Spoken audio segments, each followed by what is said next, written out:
Half white വൈറ്റിലാണ് ഒത്തിരി collection വന്നിട്ടുണ്ട്. ഇത് ഒരു നല്ല ഒരു പക്ഷി ബാഡ് ഡിസൈൻ ആണ്. മൽമൽ ദുപ്പട്ട ആണ്, ഫ്രഷ് കോട്ടൺ ആണ്, നല്ല ഫാബ്രിക് ആണ്. ടോപ്പ് വരുന്നത് കോട്ടൺ ലീനൻ ആണ്, 3 പീസ് സെറ്റ് ആയിട്ടാണ് വരുന്നത്. ഇതിന് ബോട്ടം, ഇൻസൈഡ് ഇത് ബോട്ടം വരുന്നത്. ബോട്ടം നല്ല ഭംഗിയാണ്, കോട്ടണിലാണ് വന്നിരിക്കുന്നത്.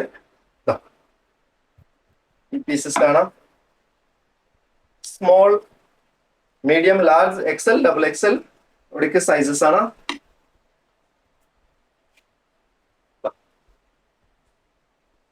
ഇങ്ങനത്തെ ഉണ്ട്. ഇതിൽ കൂടെ വേണമെന്ന് ഗ്രേ ബോട്ടം ഇടാം, ബ്ലാക്ക് വേണം ഇടാം. നല്ല കോമ്പിനേഷൻ ആണ്. ചൈനീസ് കോളർ ആണ്, ബട്ടൺ ഇങ്ങനെ വരും. നല്ല പീസസ് ആണ്, യുണീക്ക് ഐറ്റം ആണ്. പ്യോർ ലിനൻ കോട്ടൺ ആണ്, ലൈറ്റ് വെയിറ്റ് ആണ്. പെട്ടെന്ന് ബുക്ക് ചെയ്തോളൂ. നല്ല പീസസ് ആണ്. Size small, medium, large, XL, double XL sizes available ആണ്. Thank U.